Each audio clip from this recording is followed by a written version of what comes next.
बिस्मिल्लाहिर्रहमानिर्रहीम, अस्सलाम वालेकुम। खेलों की खबरों पर तबसरों और तज़ियों सजे स्कोर के एक और प्रोग्राम के साथ सैयद याह्या हुसैनी आपकी खिदमत में हाजिर है।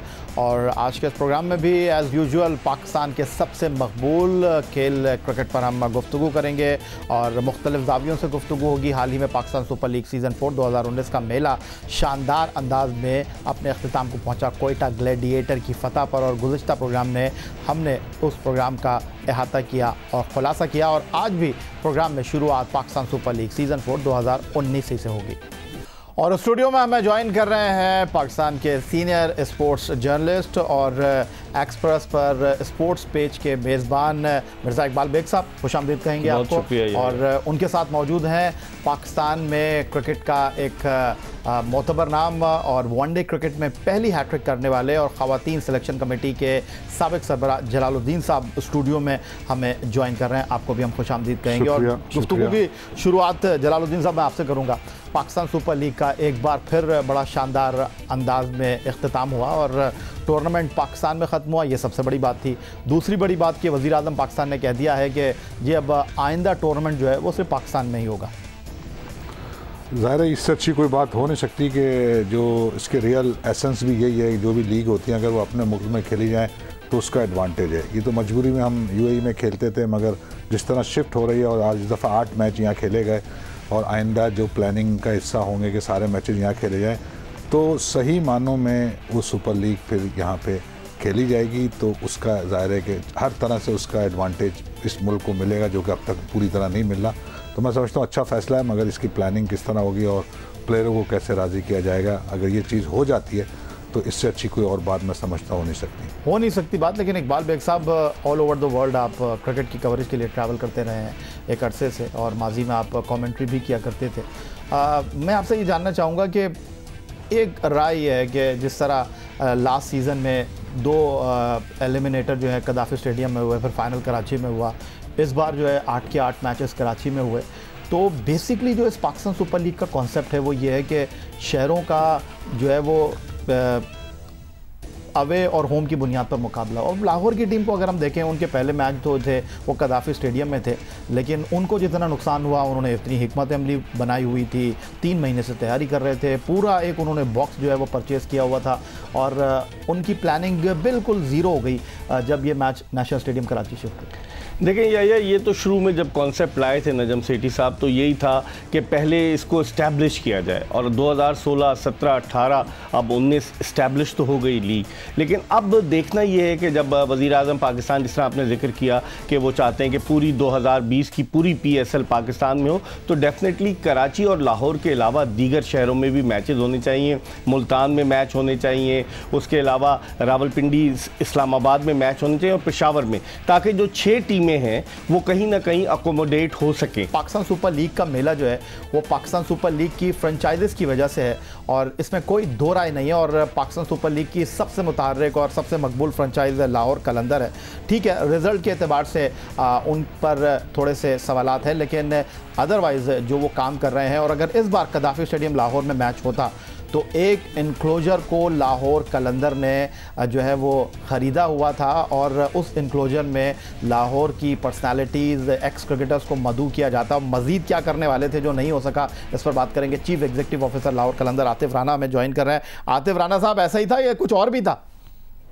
जी अस्सलाम वालेकुम याह्या, इकबाल भाई एंड जलाल भाई। सर इससे ये तो सिर्फ स्टार्टअप था। असल में हमने प्लान ये किया था कि हम एक ऐसा एम्प्लॉयर तरतीब देंगे जो फजल महमूद एम्प्लॉयर है, उसको हम कन्वर्ट कर देंगे कलंदर्स लाउंज में, और जिसके हमने पूरी टिकट्स जो है 100% परचेज कर ली थी।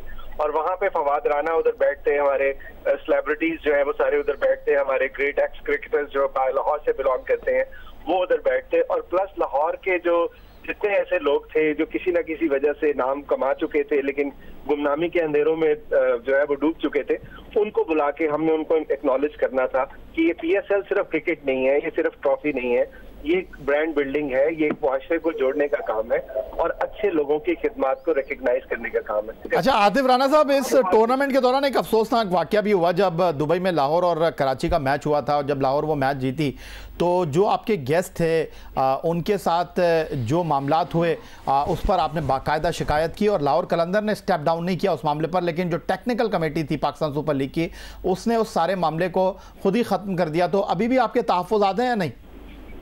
देखिए, हमारे तहफ़्फ़ुज़ात नहीं है, हमने सिर्फ हमारे तक एक कंप्लेंट पहुंची। हमारा रोल ये था कि हम उस कंप्लेंट को जो कंसर्न अथॉरिटीज है उन तक पहुंचा दें, और उसके अंदर उन्होंने कोशिश की कि हम इस बात पे आ जाएं कि यार हम वसीम अकरम जैसे लेजेंड और हमारे जो हीरोज हैं, इमाद है, जो आमिर है, उनको हम उनके साथ कोई पैचअप करने की कोशिश। हमने कहा कि कोई पैचअप की बात नहीं है, हमारे लेजेंड है।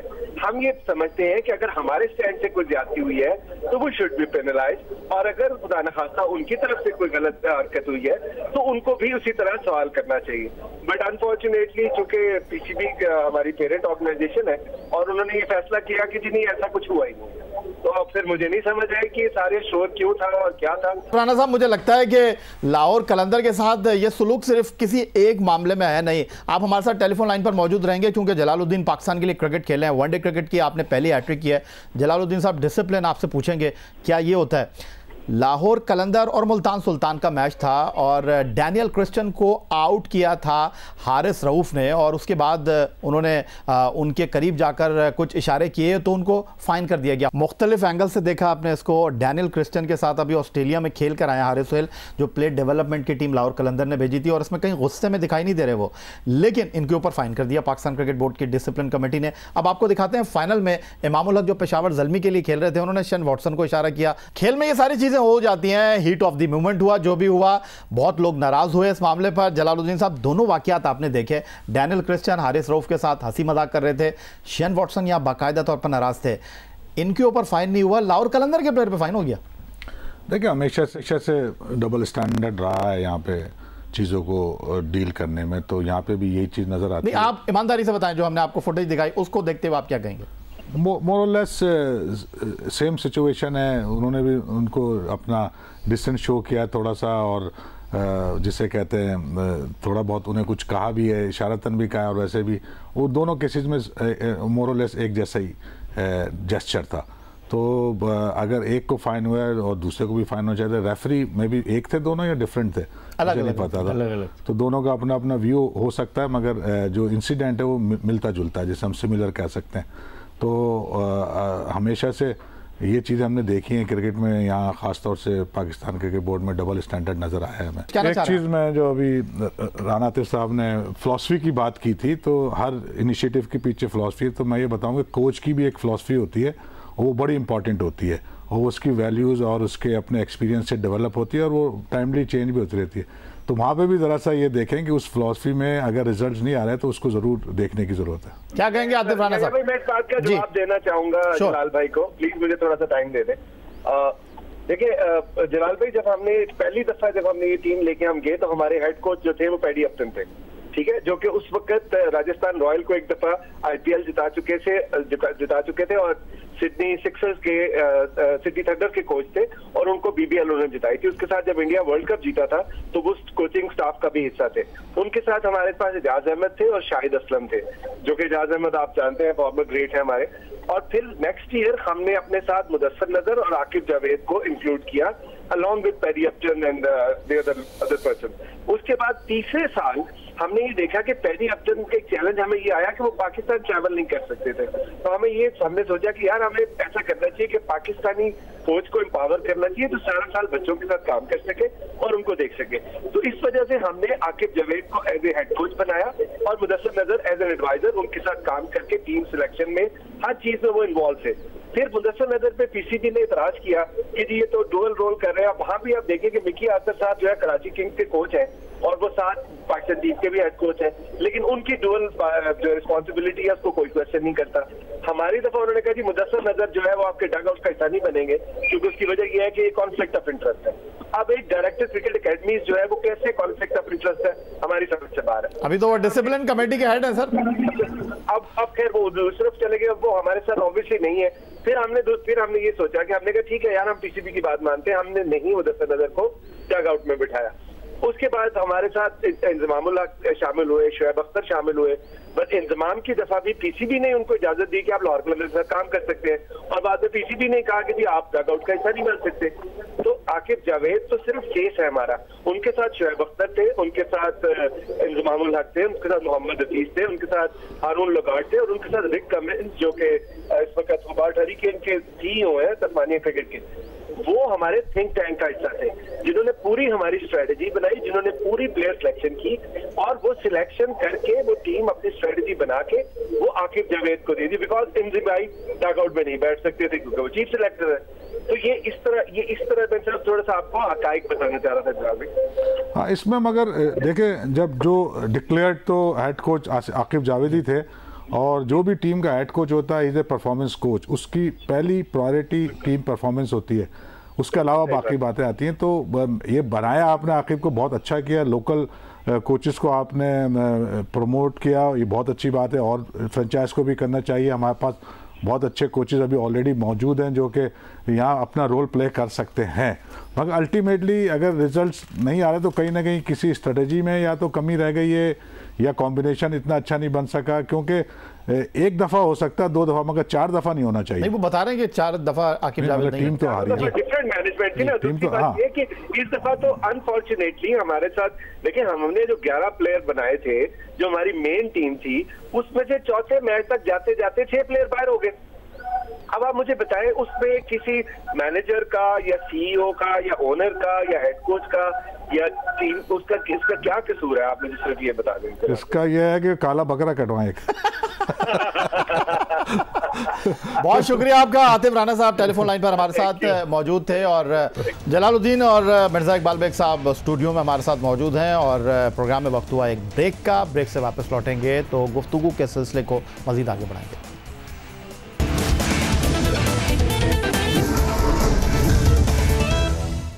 जलालुद्दीन और मिर्ज़ा इकबाल बेग स्टूडियो में हमारे साथ मौजूद है, और ब्रेक से पहले जलालुद्दीन साहब ये बात कर रहे थे कि जब वर्ल्ड कप करीब आता है तो चीज़ों को सेटल होना चाहिए, लेकिन पाकिस्तान क्रिकेट में अजीब मंतक है कि सेटल चीज़ों को अनसेटल कर दिया जाता है, और इस वक्त जलालुद्दीन की नज़र में हौच पौच है पाकिस्तान क्रिकेट मैनेजमेंट और टीम सिलेक्शन।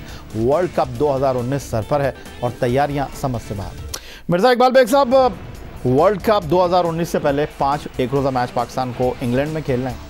ओवरऑल अगर देखा जाए, सरफराज ने भी इस ख्वाहिश का इजहार किया था कि ठीक है, अगर मैं बाहर बैठता हूं तो मुझे टीम के साथ होना चाहिए, और चूंकि माजी में आप क्रिकेट वर्ल्ड कप को कवर करते रहे हैं, गैर मुल्की दौरे हों, होम सीरीज़ हों, उनको आप कवर करते रहे हैं, अगर मैं आपसे ये जानने की कोशिश करूं कि हर बार जिस तरह जलालुद्दीन साहब ने कहा कि वर्ल्ड कप से पहले यही सूरत हाल होती है, मुझे तो यही नज़र आ रहा है। 2011 वर्ल्ड कप से पहले शाहिद आफरीदी और मिसबाह उल हक के दरमियान एक म्यूज़िकल चेयर चल रही थी, और न्यूजीलैंड में अगर वनडे मैच नहीं जीतते शाहिद आफरीदी, शायद मामला चेंज हो जाता। फिर 2015 वर्ल्ड कप में मिसबाह उल हक और शाहिद आफरीदी के दरमियान दोबारा एक गेम शुरू हुआ, वहाँ पर अगर अबू धाबी में शाहिद आफरीदी मैच जीत जाते तो शायद मिसबाह उल हक का गेम ख़त्म हो जाता।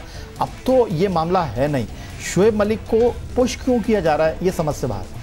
आप 2003 का याद दिलाऊं, 2003 में जब तौकीर ज़िया पीसीबी के चेयरमैन थे, आखिरी लम्हे तक ये कहा जा रहा था कि शायद वसीम अकरम कप्तान होंगे, लेकिन फिर उसके बाद वकार यूनुस के सर पर कप्तानी का ताज सजाया गया। वो तो कोई और सरकमस्टांसेस थे ना कि इंटरनेशनल क्रिकेट काउंसिल के कहने पर वसीम अकरम को कप्तान, लेकिन चेयरमैन जो थे वो बड़े दिलचस्पी रखते थे कि किसी तरीके से वसीम अकरम बन जाएं, लेकिन फिर जब उनको पता चला कि इस तरह के हालात हैं तो उन्होंने नहीं बनाया। लेकिन आपकी बात दुरुस्त है कि गुज़िश्ता 2 वर्ल्ड कप्स का अगर आप उठा के देखें, 2015, 2011 कि क्या सूरत हाल रही, यहाँ पर तो पाकिस्तान क्रिकेट बोर्ड के चेयरमैन एहसान मानी साहब कैटेगरिकली अपने दाएं जानिब बिठाकर सरफराज अहमद को कह चुके हैं कि ये हमारा कप्तान होगा। तो समझ में नहीं आता कि आप 5 और 5 10 वनडे इंटरनेशनल मैचेस हैं, 5 में आप कप्तानी किसी और से करा रहे हैं। अगर आपने कप्तान बदलना ही था तो आप फ्यूचर का कप्तान ग्रूम करते ना। हमने तो असद शफीक को वाइस कैप्टन बनाया हुआ था, और फिर असद शफीक वनडे में नहीं है तो आप किसी को तो ग्रूम करते। शुएब मलिक से आप क्या निकालने की कोशिश कर रहे हैं? इस साल अक्टूबर में पूरे 20 बरस हो जाएंगे शुएब मलिक को इंटरनेशनल क्रिकेट खेलते हुए। वर्ल्ड कप के बाद वो रिटायर हो रहे हैं, तो उनका मुस्तकबिल तो नज़र नहीं आता। अगर आप किसी नए कप्तान को ग्रूम करते, अगर फ़र्ज़ कीजिए आप मुत्तहदा अरब अमारात में तजुर्बा भी करना चाह रहे थे, तजुर्बा क्यों नहीं किया? बाज़ लोग तो इस पर बड़ी हैरत का इजहार करते हैं कि कोई ना कोई मखसूस लॉबी है, और बाज़ लोगों की तो ये भी ओपिनियन है कि वर्ल्ड कप जब आता है तो कुछ ना कुछ गड़बड़ होती है, और गड़बड़ होती है तो क्या होती है हर आदमी जानता है। तो इस वजह से भी बाज़ लोग ये इन खदशात का इजहार कर रहे हैं कि वर्ल्ड कप से कबल इस तरह की चीज़ों का होना पाकिस्तान क्रिकेट के लिए कोई अच्छी बात नहीं है। मिर्ज़ा इकबाल बेग साहब हो या जलालुद्दीन साहब, कहना बहुत कुछ चाह रहे हैं लेकिन यहाँ तक लबों तक बात लेकर आते हैं और फिर उसको लफ्ज़ों की तह में लपेट कर सामने रख देते हैं। जलालुद्दीन साहब, जो बात मिर्ज़ा इकबाल बेग साहब ने कही है, बड़ी गहरी बात इन्होंने कही है, और जो सबसे इम्पॉर्टेंट बात है वो ये कि 2003 वर्ल्ड कप की बात कर लें, 2011 की, 2015 की, वहाँ तो मुकाबला था, वहाँ पर तो एक कैंडिडेट नहीं था, लेकिन यहाँ पर तो मैदान खाली है। यहाँ पर तो वो कप्तान है जो 2 साल पहले आपको इंग्लैंड में चैंपियंस ट्रॉफी जिता कर लाया है, वो कप्तान है जो Pakistan super league world cup से 3 महीने पहले जीत रहा है। उसने तो एज ए कैप्टन अपनी कमांड को शो किया है, लेकिन आप उसको डिसरिस्पेक्ट कर रहे हैं। क्या मैं ये लफ्ज़ कह सकता हूँ? देखें, इस तरह के जो फैसले हो रहे हैं उससे तो ये बात लग रही है, साबित हो रही है। बीच में एक ये भी लॉबी चली थी कि कप्तान नहीं होंगे, फिर फाइनली चेयरमैन साहब ने जैसे अभी बताया कि उन्हें साथ बिठा के ये अनाउंस किया कि ये वर्ल्ड कप तक कैप्टन है। तो अब जब ये चीज़ क्लियर भी है तो फिर क्यों इस तरह की सिचुएशन क्रिएट की जा रही है कि जो एक कप्तान है उसी को अगर नए लड़के भी देखने हैं तो वही देखेगा ना फिर, क्योंकि उसी ने काम लेना है अगर कोई इनमें से किसी ने खेलना है आगे चल के।